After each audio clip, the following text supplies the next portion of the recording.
Hello दोस्तों, कैसे आप लोग। तो चलिए आज हम लोग को देखना है भौतिकी का हमारे समाज के साथ संबंध। भौतिकी का हमारे समाज के साथ संबंध। भौतिकी का हमारे समाज के साथ संबंध। ठीक है, ये आपका अगला टॉपिक हुआ। पहले वीडियो में हम लोग देख चुके हैं कि भौतिकी कार्य क्षेत्र और उत्तेजना के बारे में, और बहुत सारे बातें पिछले वीडियो में हम लोग देखे हैं। अब हम लोग जानेंगे भौतिकी के हमारे समाज के साथ संबंध। आखिर भौतिकी के हमारे समाज के साथ संबंध क्या है। भौतिकी का आखिर हमारे समाज में भौतिकी का क्या उपयोगी है। हम भौतिकी के क्यों हम अपने समाज में जो भी चीज़ें देखते हैं वो सब क्या भौतिकी ही देना है। सब सारी चीज़ों के बारे में जानेंगे। देखिए भौतिकी का हमारे समाज के साथ संबंध क्या है। वो संबंध है जो एक माँ और बेटे का संबंध होता है। वो संबंध है जो एक पति और पत्नी का संबंध होता है। कैसे माँ और बेटे का संबंध क्या होता है। माँ बेटा के बिना माँ का जीवन एकदम अधूरा सा होता है। बेटा के बिना माँ का जीवन एकदम अधूरा सा होता है। ऐसा लगता है जैसे एक बहुत काटा सा लगता है। ऐसा लगता है जैसे काश मेरा एक औलाद होता। पति के बिना पत्नी का जीवन तो होता है, पर जीवन में कोई रौनक नहीं होता। कोई भी त्यौहार एकदम सुना सुना सा लगता है। जीवन में एकदम अंधेरा सा होता है। लाइफ एकदम काटा सा लगता है। ऐसा लगता है जैसे लाइफ बस काटना होता है। वही उसी तरह का होता है हमारा समाज भौतिकी के बिना। हमारा समाज भौतिकी के बिना। आप पहले देखते होंगे टीवी सीरियल या किताबों में पढ़ते हो कि आदि मानव लोग कैसे रहते थे। आदि मानव लोग आज के मानव में अंतर आप तुलना कीजिए। आदि मानव लोग और आज के मानव में आप तुलना कीजिए, आपको अंतर स्पष्ट दिखाई देगा और आप समझ जाइएगा कि भौतिकी हमारे लिए कितना उपयोगी है। भौतिकी हमारे लिए क्या क्या किया है। ये सारी चीज़ें आपको आदि मानव और आज के मानव में अंतर जब कीजिएगा तो आपको स्पष्ट नज़ारा सामने नजर आएगा और आपको अच्छी तरह से ये चीज़ें समझा देगी कि भौतिकी हमारे समाज में क्या महत्व रखता है। ठीक है, तो भौतिकी का हमारे समाज के साथ जैसे हम आपको एग्जाम्पल दिए माँ और बेटे का जैसे संबंध होता है, जैसे एक पति और पत्नी का संबंध होता है। कैसे कह सकते हैं माँ और बेटे का संबंध जैसा होता है भौतिकी का हमारे समाज के साथ संबंध। चलिए इस चीज़ को प्रूव करते हैं। एक वो चीज़ से तो हुआ, अगर हम देखते हैं आदि मानव लोग के और आज के मानव लोग में अंतर स्पष्ट करते हैं तो काफ़ी अंतर दिखाई पड़ता है। वो लोग कैसे रहते थे, आज हम लोग कैसे रहते हैं, कि कौन कौन कैसे कैसे कपड़े पहनते हैं और क्या क्या करते हैं, कैसे कैसे खाना खाते हैं। जो ये सारी चीज़ें कितने आजकल के टेक्नोलॉजी और जो भी चीज़ें कितने आसान तरीक़ा से हम लोग कर पाते हैं, उस समय के लोग कैसे कर पाते थे, वो सारी चीज़ें हम लोग को अंतर स्पष्ट दिखाई देता है। और भी देखते हैं हम भौतिकी हमारे समाज के लिए बहुत ही उपयोगी होता है। भौतिकी हमारे समाज के लिए बहुत ही उपयोगी होते हैं। मशीनरी कल पुर्जे जितने भी अनेक प्रकार के मशीनरी कल पुर्जे, मोटर गाड़ियाँ, रक्षा उपकरण, विद्युतीय उपकरण एवं कंप्यूटर आदि भौतिकी की ही देन है। अनेक प्रकार के मशीनरी कल पुर्जे, मोटर गाड़ियाँ, रक्षा उपकरण, विद्युतीय उपकरण एवं कंप्यूटर इत्यादि भौतिकी की ही देन है। इस जो हम बोले अब हम जो चीज़ें अभी पीछे बोले कि मशीनरी कल पुर्जे जितने लोहा लकड़ से जितने भी रिलेटेड जो चीज़ है सब मशीनरी कल पुर्जे में आ जाएगी। और हम बोले मोटर मोटर और गाड़ियाँ से रिलेटेड जो भी चीज़ें हैं सब मोटर गाड़ियाँ में आ जाएगी। और हम बोले रक्षा उपकरण, बम, पिस्टल, बंदूक और तोप जितने भी चीज़ें रक्षा उपकरण में आ जाएगी। और हम बोले आपका विद्युतीय उपकरण, विद्युत से रिलेटेड जितने भी चीज़ें हैं विद्युतीय उपकरण में आ जाएगी। हम बोले कंप्यूटर से रिलेटेड जितने भी चीज़ें हैं कंप्यूटर में आ जाएगी। और इतने एग्जाम जो हम बोले इतने चीज़, इतने में आपके लमसम जो हम अगल बगल आसपास के वस्तुएं जितने भी देखते हैं वो सारी चीज़ें आ जाएगी। तो सारी चीज़ें आ जाएगी, ये सब चीज़ें भौतिकी ही देना है। अभी आप आसान भाषा में अगर देखें, अभी आप सोए होंगे, पंखे चल रहा होगा, गर्मी के दिन है तो गर्मी के दिन में पंखा चल रहा होगा और आप मोबाइल रख रहे हैं अपने हाथ में, ये जो कर रहे हैं पंखा चलाकर अपने हवा खा रहे हैं, ये भौतिकी की ही देन है। अभी आप मोबाइल देख रहे हैं, भौतिकी की ही देन है। संचार व्यवस्था में भौतिकी का बहुत बड़ा योगदान है। संचार व्यवस्था में भी भौतिकी का बहुत बड़ा योगदान है। संचार व्यवस्था में कैसे आप यहाँ है वहाँ किसी से बात कर ले रहे हैं, कैसे बात कर ले रहे हैं, ये भौतिकी की ही देन है। हम देखते हैं उपग्रह, रॉकेट इत्यादि भौतिकी की ही देन है। हम जो भी यहाँ है चंद्रमा तक की बातें जान पा रहे हैं, कैसे जान पा रहे हैं, ये सारी चीज़ें भौतिकी की ही देन है। तो भौतिकी हमारे समाज के लिए बहुत उपयोगी है। तो हम कह सकते हैं कि भौतिकी के बिना हमारे समाज का विकास संभव नहीं है। भौतिकी के बिना हमारे समाज का विकास संभव नहीं है। जैसे पति के बिना पत्नी का जीवन एकदम कष्टदायक होता है, उसी प्रकार समाज भी हमारे भौतिकी के बिना एकदम फीका फीका सा होगा, कष्टदायक होगा। जैसे बेटा के बिना माँ का जीवन एकदम कष्टदायक होता है, उसी प्रकार भौतिक के बिना और समाज का जीवन जो होगा, समाज में हमारे जो चीज़ें हैं, जो हम समाज तो रहेगा पर समाज का अस्तित्व नहीं रहेगा। समाज का जो बस जीना है, समाज में बस जीना है। अगर भौतिकी का योगदान न रहता समाज में तो आज भी आदि मानव और हम में कोई फर्क नहीं होता।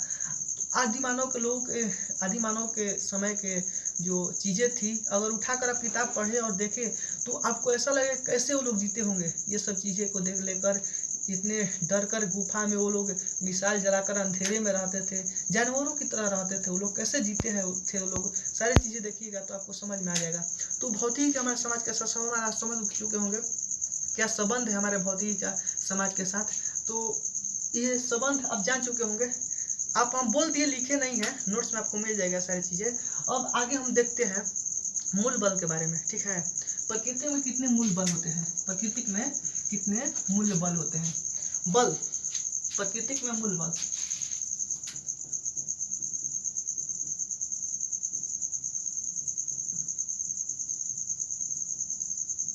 प्रकृति में मूल बल के बारे में जानते हैं। प्रकृति में मूल बल, प्रकृति में मूल बल। बल किसे कहते हैं, बल क्या है, बल किसे कहते हैं।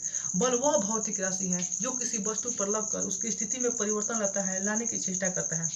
बल क्या है, बल, बल वह भौतिक कारक है जो किसी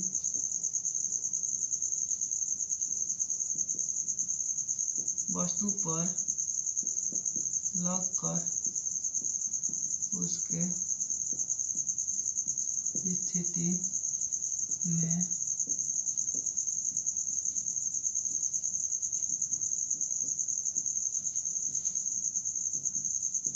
या लाने की चेष्टा करता है।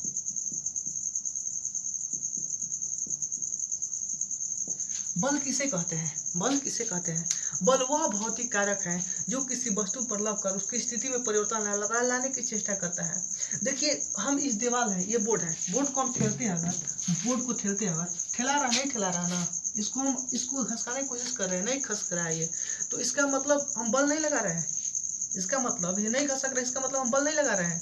बल लगा रहे हैं पर यहाँ पर कार्य नहीं दिखा रहा, बल लगा रहा है पर यहाँ पर कार्य नहीं दिखा रहा। तो वही बोल रहा, बल वह भौतिक कारक है जो किसी वस्तु पर लगकर उसकी स्थिति में परिवर्तन लाता है। परिवर्तन तो नहीं ला पाया यहाँ पर, परिवर्तन तो नहीं ला पाया, लेकिन लाने की चेष्टा करता है। चेष्टा, हम कोशिश किए है लाने का, परिवर्तन है, चेष्टा करता है, यानी हम बल लगाया है, ठीक है।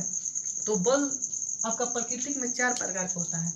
प्रकृति में जो बल है, मूल बल 4 प्रकार का होता है। प्रकृति में मूल बल 4 प्रकार का होता है। पहला आपका होता है गुरुत्वाकर्षण बल, गुरुत्वाकर्षण बल, पहला आपका होता है गुरुत्वाकर्षण बल। दूसरा आपका होता है विद्युत चुंबकीय बल।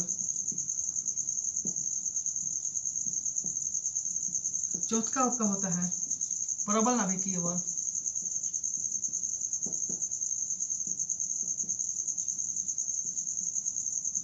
और चौथा आपका होता है तीसरा हुआ आपका, चौथा आपका होता है दुर्बल नाभिकीय बल।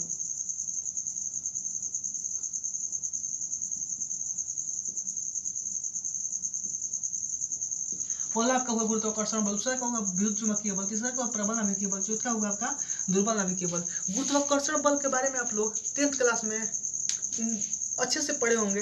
गुरुत्वाकर्षण बल क्या है। गुरुत्वाकर्षण बल आपका है 2 पिंडों के बीच लगने वाला बल है। गुरुत्वाकर्षण बल 2 पिंडों के बीच लगने वाला बल, उनके परिमाण के गुणनफल के समानुपाती तथा उनके बीच के दूरी के वर्ग के बीच अनुपाती होता है। गुरुत्वाकर्षण बल क्या बोलता है, गुरुत्वाकर्षण बल 2 पिंडों के बीच लगने वाला गुरुत्वाकर्षण बल के परिमाण के गुणनफल के समानुपाती तथा उनके बीच के दूरी के वर्ग के बीच अनुपाती होता है। अच्छा, इस चीज से एक बात दिमाग में है, गुरुत्वाकर्षण बल आखिर कहाँ से आया, कैसे। गुरुत्वाकर्षण बल का खोज, गुरुत्वाकर्षण के जो नियम है ये न्यूटन ने दिए थे। न्यूटन कहा जाता है कि न्यूटन एक पेड़ के नीचे बैठे थे, सेब के पेड़ के नीचे बैठे थे न्यूटन। उनके सर पे सेब गिरा, उनके सर पे एक सेब गिरा और वो गुरुत्वाकर्षण का नियम दे दिया। क्या ये संभव है। आप सोच कर इतना चीज़ों को आप सोच कर कह सकते हैं कि ये चीज़ें संभव हैं। उनके सर पे सेब गिरा और वो उनके दिमाग में ताक दे गुरुत्वाकर्षण का नियम, और अरे सेब गिरा तो परिणाम बीच की दूरी के बल के अनुपातिक होता है, ऐसा होता है, ऐसे उनके दिमाग में आया होगा? नहीं। ये चीज़ें जितना बोला जाता है जितना आसानी से उतना होता नहीं है। ये चीज़ें जो आती हैं कैसे आई थी, आखिर न्यूटन के दिमाग में ये नियम कहाँ से आया, कैसे आया, ये शायद ये चलिए बताते हैं डीप से आपको। अरस्तु वैज्ञानिक थे, बहुत पुराना वैज्ञानिक का स्थल अरस्तु दार्शनिक है। वो काफ़ी चीज़ों में अपने टांग को फैलाए हुए हैं, दार्शनिक बोला जाता है उनको, जो काफ़ी चीज़ों में अपने बहुत जो मतलब बहुत चीज़ों में अपने कला को दिखाए हुए हैं, उसको दार्शनिक बोला जाता है। तो देखिए अरस्तु वैज्ञानिक थे।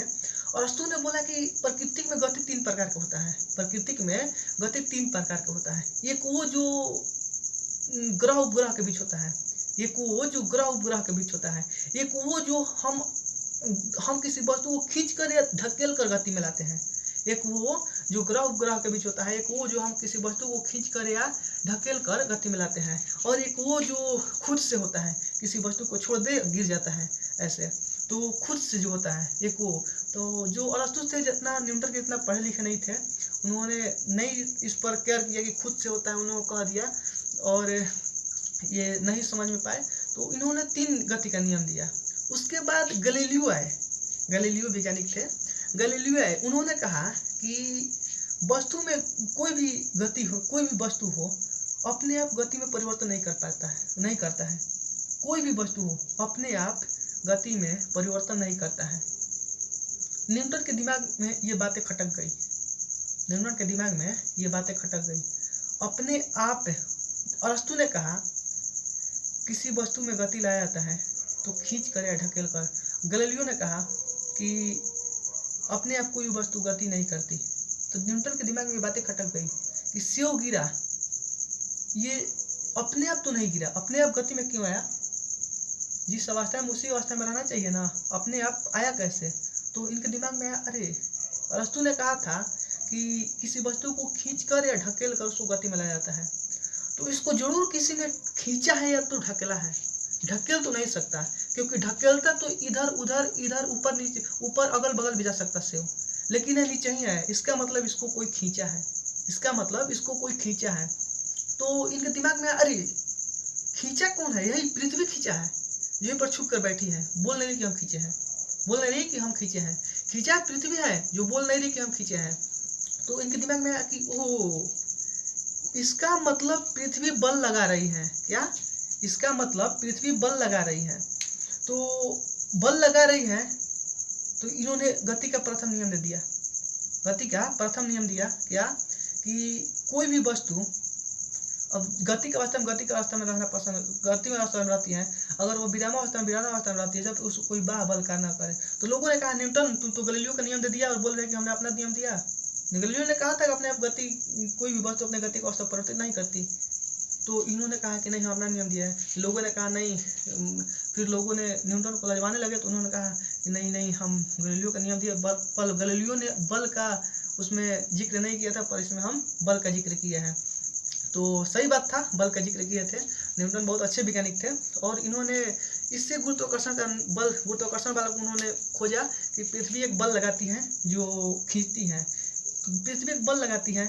इस चीज़ों को लेकर उन्होंने बहुत सारे चीज़ों का प्रूव कर दिया, पृथ्वी एक गुरुत्वाकर्षण बल लगाती है। तो बहुत सारी चीज़ें प्रूव की इससे। एक केपलर का नियम था जो दिन रात होता है। अब केपलर का नियम से जो पृथ्वी चक्कर लगाती है तो सूर्य से टूटकर पृथ्वी बनी है, सूर्य से टूटकर पृथ्वी बनी है। गैलीलियो ने कहा था कि दीर्घ वृत्ताकार में चक्कर लगाती है, दीर्घ वृत्ताकार में चक्कर लगाती है। तो पृथ्वी टूट कर जा रही थी, बस जाते जाते एक रस्सी टाइट हुआ, मतलब गुरुत्वाकर्षण बल जहाँ उनका इसका भी हुआ उसका भी हुआ, वहीं पर रुक गया और चक्कर लगाने लगी, गोल गोल लगाने। जैसे बकरी होती है, बकरी का रस्सी टाइट होता है, गोल गोल नाचने लगती है, उसी प्रकार पृथ्वी टूट कर जाती, जहाँ रस्सी टाइट हुआ वहाँ पर गोल गोल नाचने लगी, वैसे ही हुआ होगा। तो इन्होंने ये सारी चीज़ें बताई। और केपलर का दूसरा नियम होता है, केपलर ने 3 नियम दिया था। केपलर ने ग्रहों की गति के संबंध में 3 नियम दिया था। पहला नियम कि जो उपग्रह है सूर्य का जो ग्रह है सूर्य का दीर्घ वृत्ताकार कक्षाओं में चक्कर लगाती है। इन्होंने दूसरा नियम दिया था कि जो आपका दूसरा नियम आपका दिया था कि जो सूर्य है, सूर्य जो आपका दीर्घ वृत्ताकार होता है, दीर्घ वृत्ताकार में दो आपका फोकस हुआ, एक फोकस पर होता है, एक फोकस से जो उपग्रह का 1 सेकंड में मतलब एकांक समय में जितना दूरी तय करता है, जितना क्षेत्र तय करता है, उतना क्षेत्र वो हर सेकंड में उतना ही मतलब उतना दूरी वो हर एकांक समय में तय करेगा। तो जो फोकस होता है, जब नज़दीक ग्रह आता है तो उसका गति तेज होता है, जब ग्रह सूर्य के नज़दीक आएगा तो उसका गति तेज होते जाता है, उसका गति तेज होगा तो यही होता है ठंडे के दिनों में दिन छोटा हो जाता है और रात बड़ा हो जाता है, क्योंकि दिन जो होता है, दिन का समय जब नज़दीक आता है, जब पृथ्वी सूर्य के नज़दीक आती है तो इसका गति तेज हो जाता है, इसका गति तेज हो जाता है।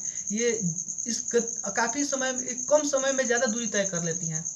देखिए ऐसा होता है, ऐसे होता है, ये आप स्क्रीनशॉट ले लीजिए। चलिए ऐसे होता है, केपलर ने बताया था दीर्घ वृत्ताकार ऐसे होता है, ऐसे दीर्घ वृत्ताकार होता है। तो यहाँ पर ये मुख्य फोकस हुआ, मुख्य फोकस यहाँ पर एक ये हुआ, एक यहाँ पर ये हुआ, ऐसे हो गया।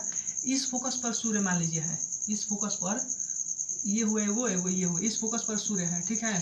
तो यहाँ एक पृथ्वी है, तो यहाँ मान लीजिए इतना आया, यहाँ तो इतना जो क्षेत्र हुआ ना, इतना जो क्षेत्र हुआ, मान लीजिए समय टी है, टी समय में इतना क्षेत्र कवर किया।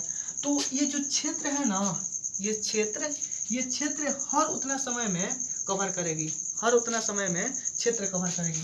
मान लीजिए ये जब इतना क्षेत्र हुआ तो यहाँ पर उतना ही समय में इतना क्षेत्र कवर कर लेगी, इतना क्षेत्र कवर करेगी, कैसे कि यहाँ पर इतना क्षेत्रफल, यहाँ पर इतना क्षेत्रफल के बराबर होगी। तो देखिए यहाँ से यहाँ आने में, यहाँ से यहाँ आने में उसको कम समय लगा, कम समय लगा, यहाँ से यहाँ आने में उनको कम समय लगा, और जितना समय लगा उतना में यहाँ से यहाँ पाई, ठीक है। तो मान लीजिए आपका दिन इतना में है, दिन आपका जो 12 घंटा का दिन होता है, 12 घंटा का दिन होता है, 12 घंटा का दिन 12 घंटा का रात, ऐसे मानते हैं हम अगर। तो यहाँ से मान लीजिए 12 घंटा लगा यहाँ से यहाँ आने में उसको, तो ये 8 घंटा यहाँ पर लगा, तो यहाँ आने में आपको 12 घंटा मान लीजिए लगा। तो यहाँ आपको इतना ही समय में इतना दूरी तय करता है, और क्षेत्रफल आपका इतना हो गया। यहाँ पर यहाँ से यहाँ आने में उतना ही समय में, लेकिन इसका गति तेज हो जाएगा यहाँ पर, क्योंकि क्षेत्र इतना तय करना है, क्षेत्र इतना तय करना है उतना ही समय में। तो क्षेत्र वो तय करेगा ना, तो क्षेत्र तय करना तो गति तेज करेगा, तभी तो क्षेत्र तय करेगा उतना। तो इसीलिए जब गति तेज कर लेता है यहाँ पर, तो दिन हमारा छोटा हो जाता है और रात बड़ा हो जाता है। यही कारण होता है, केपलर का दूसरा नियम दिया। तो ये सब न्यूटन ने जो गुरुत्वाकर्षण का निकाला, तो इससे केपलर का नियम भी जो था यहाँ से हो गया। तो गुरुत्वाकर्षण के बारे में हम काफ़ी चीज़ें जान चुके हैं। चलिए अब जानते हैं विद्युत चुम्बकीय बल के बारे में, विद्युत चुम्बकीय बल के बारे में। विद्युत चुम्बकीय बल था दूसरा बल, दूसरा बल हमारा था विद्युत चुम्बकीय बल।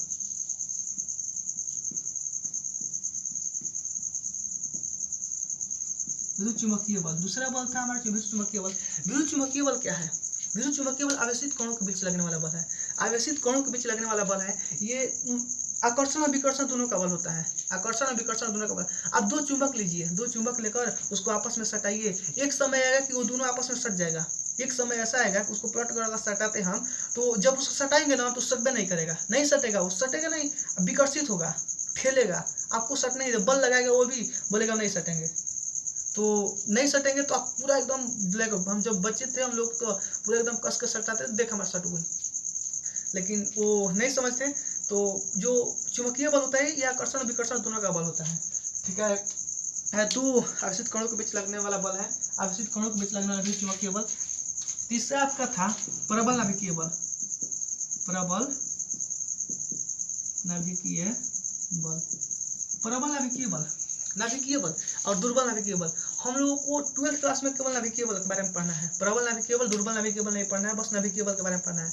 तो देखिए नाभिकीय बल होता क्या है, नाभिकीय बल होता क्या है, ये नाभिक में लगने वाला बल है। नाभिक, नाभिक के बारे में लोग पढ़ चुके होंगे 10th क्लास में, नाभिक के बारे में, नाभिक में प्रोटॉन और न्यूट्रॉन होता है, तो नाभिक के बारे में आप लोग 10th क्लास में पढ़ चुके होंगे। जब केमिस्ट्री के सर पढ़ा रहे होंगे तो उसमें पढ़ाए होंगे कि नाभिक परमाणु अणु होता है, सबसे छोटा परमाणु होता है, परमाणु से टूटा तो ना प्रोटॉन न्यूट्रॉन, नाभिक बनता है, नाभिक में प्रोटॉन न्यूट्रॉन होता है, तो ये सब चीज़ें बताए होंगे। तो नाभिक में प्रोटॉन और न्यूट्रॉन होता है, प्रोटॉन धन आवेशित होता है, प्रोटॉन धन आवेशित होता है और न्यूट्रॉन गतिशील होता है, यानी नाभिक में प्रोटॉन और धन आवेशित कण होते हैं। तो नाभिक में धन आवेशित होता है, तो धन आवेश हम जानते हैं कि सजातीय में विकर्षण होता है, सजातीय में विकर्षण होता है, विजातीय में आकर्षण होता है। अगर नहीं जानते तो जान लीजिए, अभी आप बस जानिए सजातीय में विकर्षण, विजातीय में आकर्षण। आपका एग्जाम्पल के माध्यम से लेकर लीजिए, जैसे एक लड़का और लड़की है और लड़का लड़की एक साथ रहेगा ना, तो उसको इंटरेस्ट आएगा, मतलब वो बहुत अच्छे दोस्त की तरह रहेगा, कोई बातें शेयर करेगा, बहुत अच्छे से रहेगा। लेकिन वही लड़का लड़का लड़ जाएगा, आपस में लड़ जाएगा, लड़के बोलेगा कि तू इधर जाओ, लेकिन वही लड़का लड़की रहेगा। विजातीय, लड़का 10 अलग, लड़की अलग, विजातीय हुआ ना, उसमें आकर्षण होगा, आकर्षण होगा, खुद आकर्षण होगा। लेकिन वही सजातीय हुआ, लड़का लड़का हुआ तो विकर्षण होने लगेगा, विकर्षण होने लगेगा। वही चीज सजातीय में विकर्षण, विजातीय में आकर्षण होता है। तो ये सजातीय है जो नाभिक में धन आवेशित खाली होता है, धन आवेशित धन आवेशित धन से, तो दोनों सब अपने आप को विकर्षित करेगा, विकर्षित करेगा। तो नाभिक का अस्तित्व खत्म होने की, मतलब नाभिक में ब्लास्ट होने की संभावना बनी रहती है। तो ना ब्लास्ट होगा तो नाभिक का अस्तित्व खत्म हो जाएगा। तो यही विकर्षण बल को संतुलित करने के लिए एक आकर्षण बल की आवश्यकता होती है, जिसे नाभिकीय बल कहा जाता है। यही विकर्षण बल को संतुलित करने के लिए आकर्षण बल की आवश्यकता होती है, जिससे नाभिकीय बल कहा जाता है। ये संसार का सबसे शक्तिशाली बल होता है, यह संसार का सबसे शक्तिशाली बल होता है नाभिकीय बल। प्रबल नाभिकीय बल संसार का सबसे शक्तिशाली बल होता है। अब यहाँ से आपका एक बहुत बेहतरीन ऑब्जेक्टिव निकल के आया, बहुत बेहतरीन ऑब्जेक्टिव, जो आपका कॉम्पिटिटिव एग्जाम से लेकर 12th एग्जाम तक वेरी वेरी इंपॉर्टेंट है। आप इसे नोट कर लीजिए और याद हमेशा रखिएगा। देखिए जो प्रबल नाभिकीय बल है ना, नाभिकीय बल जो आपका है, ये चुंबकीय बल, नाभिकीय जो आपका है चुंबकीय बल का 100 गुना तथा गुरुत्वाकर्षण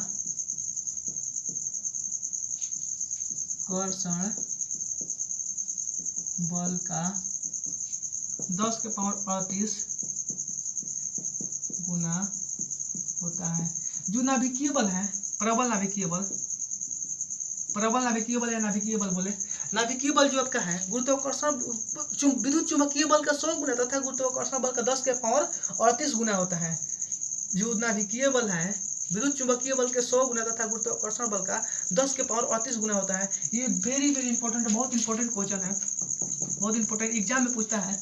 ये आप नोट कर लीजिए या दिमाग में नोट कर लीजिए, आप कॉपी पे नोट करने की जरूरत नहीं है, ये दिमाग नोट कर लीजिए। नाभिकीय बल जो आपका है चुंबकीय बल का 100 गुना तथा आपका गुरुत्वाकर्षण बल 10⁻38 गुना होता है। संसार का सबसे मतलब कमजोर बल माना जाता है गुरुत्वाकर्षण बल। आप गुरुत्वाकर्षण बल को सोच कर देखिए, आप किसी भी वस्तु, मान लीजिए पृथ्वी खींच रही है, एक हम अपने हाथ पर ये ऐसे बस ऐसे रोक, बल भी नहीं लगा है, बस सिर्फ थामे है और ये रुक गया। कितना कमजोर बल है, इतना आसानी से हम इसको रोक लिए, बस इसका द्रव्यमान को हम रोके, बस रोक लिए। वही आपका गुरुत्वाकर्षण बल बहुत कमजोर बल होता है। ये प्रबल नाभिकीय बल 10⁻38 गुना, गुरुत्वाकर्षण बल का 10⁻38 गुना होता है, तभी चुंबकीय बल का 100 गुना होता है। आप ये बेहतरीन ऑब्जेक्टिव है, देखिए स्क्रीनशॉट ले लीजिए इसको।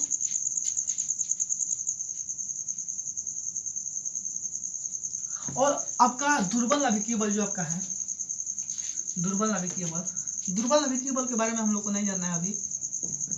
दुर्बल नाभिकीय बल के ज़्यादा इसके बारे में नहीं बताएंगे हम, क्योंकि दुर्बल नाभिकीय बल के अभी हमको इसका जरूरत नहीं है, आपको भी, लोग को भी जरूरत नहीं है। तो दुर्बल नाभिकीय बल देखिए, ये न्यूट्रॉन एवं न्यूट्रॉनों, इलेक्ट्रॉन में न्यूट्रॉनों के बीच लगने वाला बल है। न्यूट्रॉन और न्यूट्रॉनों के बीच लगने वाला बल है। ये इलेक्ट्रॉन, प्रोटॉन, न्यूट्रॉन जो तोड़ने पर न्यूट्रॉनों बनता है, ये सब सारी चीज़ें हैं। तो दुर्बल नाभिकीय बल इलेक्ट्रॉन और न्यूट्रॉनों के बीच लगने वाला बल है। ठीक है, बस इतना ही जानिए। देखिए हम जब नोट्स बनाए हैं ना, जो नोट्स हम बनाए हैं, नोट्स में आपका ऐसे मिलेगा, नाभिकीय बल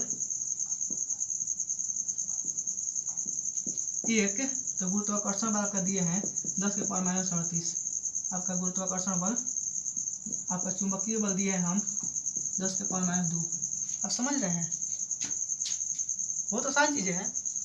चुंबकीय बल 1, गुरुत्वाकर्षण बल हो गया 10⁻38, चुंबकीय बल हो गया 10⁻2। ये कैसे हुआ? मान लीजिए नाभिकीय बल हम बताएं नाभिकीय बल आपका बताए, नाभिकीय बल बताए गुरुत्वाकर्षण बल का 10 के पावर 38 गुना। इसका मतलब नाभिकीय बल हम 1 माने तो गुरुत्वाकर्षण बल निकाले तो ये गुना में तो यहाँ के भागा में हो जाएगा 10 के पावर 38 से, तो 10 के पावर -38 हो जाएगा। हो गया। तो आपका नाभिकीय जो गुरुत्वाकर्षण बल कितना हो गया 10 के पावर -38। समझ में आया? समझ में आ गया होगा। तो वही चीज़ें हम वहाँ पर ऐसे लिखे हैं तो कोई दिक्कत नहीं है उसमें, वो लिखे चाहे लिखे वही होगा। लेकिन नाभिकीय बल अगर 1 मानते हैं तो गुरुत्वाकर्षण बल 10 के पावर -38, चुंबकीय बल के -2 और ये सारी चीज़ें हो जाएगी। लेकिन ऐसे अगर याद रखते 1 मानते हैं तो ऐसे याद रखते तो ही हो जाएगा। लेकिन आपको याद क्या लगता है, अगर एग्जाम में डिस्टर्ब हो जाएगा ये सब चीज़ें ऐसे याद करिएगा तो बस ऐसे आप याद करिए कि जो नाभिकीय बल होता है, नाभिकीय बल गुरुत्वाकर्षण बल का 10 के पावर 38 गुना तथा चुंबकीय बल का 100 गुना होता है। ठीक है, वैसे याद करिएगा तो काफ़ी चीज़ें अच्छी होगी। तो ये आपका होगा प्रकृति में मूल बल के बारे में। अब आपका होगा जो नियम बनते हैं, जो भौतिकी के नियम बनते हैं उसके बारे में। भौतिकी के नियम कैसे बनते हैं, वैज्ञानिक लोग गुरुत्वाकर्षण का नियम बनाते हैं, कुछ भी नियम बनाते हैं, कैसे बनाते हैं, क्या क्या करते हैं वो लोग नियम बनाने के लिए। आखिर नियम बनाने के लिए वे लोग क्या क्या करते हैं, नियम बनाने के लिए क्या क्या करते हैं, तो ये सारी चीज़ों के बारे में आप लोगों को बताया जाएगा। तो देखिए वह लोग प्रेक्षण करते हैं, सारी चीज़ों को प्रेक्षण करते हैं, जो भी चीज़ें होती हैं उसको प्रेक्षण करते हैं। प्रेक्षण करके देखते हैं कि हाँ वो जो चीज़ें हैं सही है कि क्या है, क्रमबद्ध प्रेक्षण। ठीक है,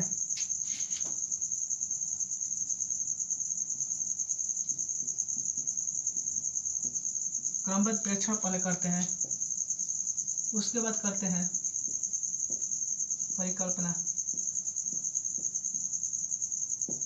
परिकल्पना का निर्माण, उसके बाद करते हैं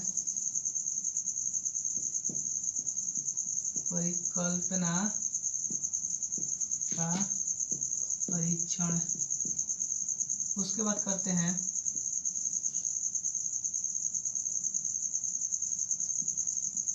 सिद्धांत का स्थापना, उसके बाद करते हैं नियम का स्थापना।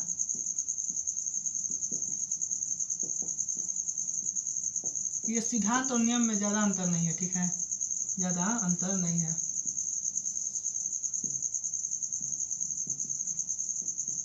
देखिए पहले क्रमबद्ध प्रेक्षण करते हैं। हमने बताया जब गुरुत्वाकर्षण खोजा जा रहा था तो उस न्यूटन ने और पहले परीक्षण किया, उन्होंने सेव गिराया, फिर ढेला गिराया होगा, बहुत सारी चीज़ें गिराया होगा, बहुत सारी चीज़ें देखा होगा कि नीचे ही गिर रहा है, वही क्रमबद्ध प्रेक्षण होता है।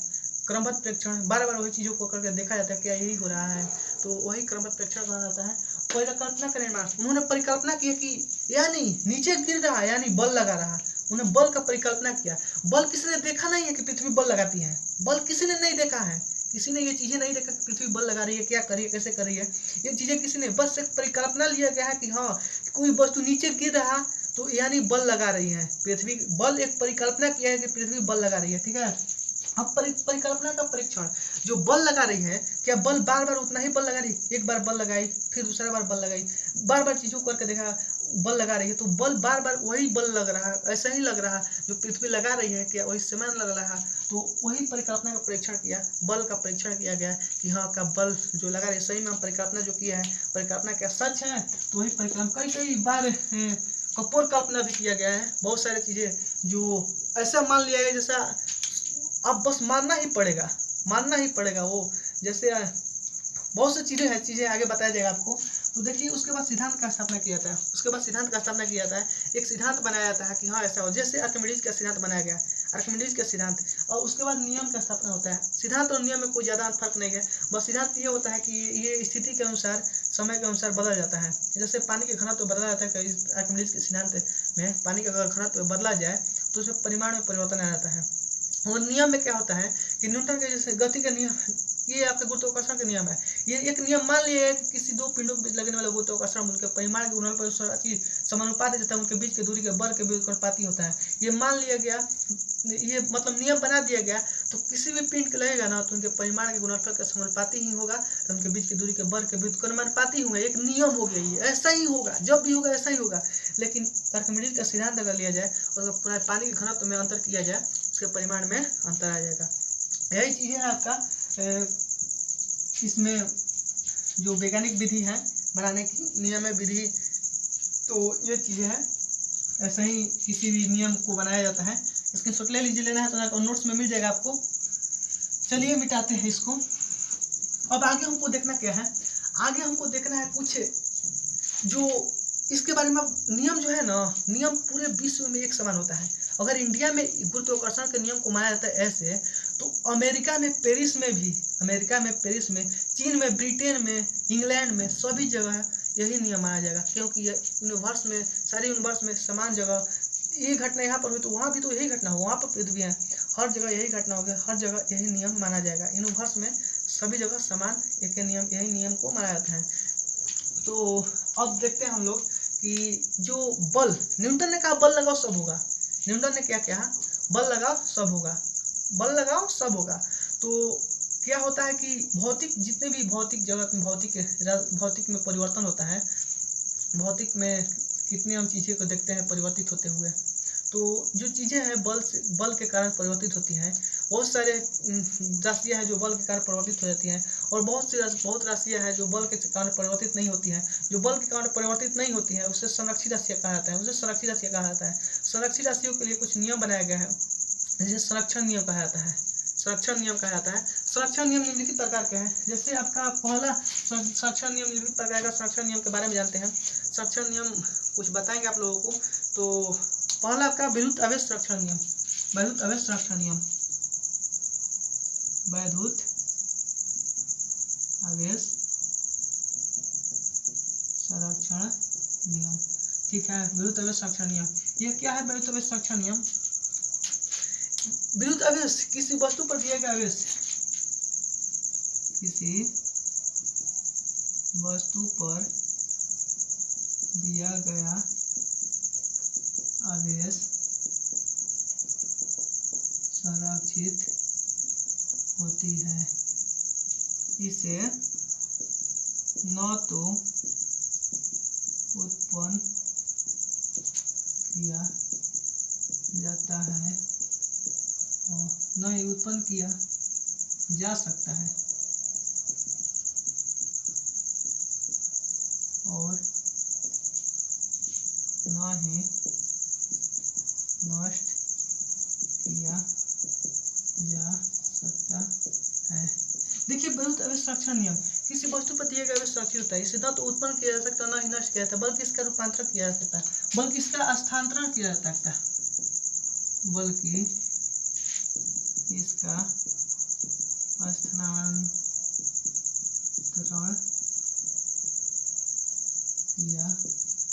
किया जाता है। पहला आपका हुआ विद्युत आवेश संरक्षण नियम, किसी वस्तु पर दिया गया आवेश संरक्षित होता है, न तो उत्पन्न किया जा सकता है, न ही नष्ट किया जाता है, बल्कि इसका स्थानांतरण किया जा सकता है।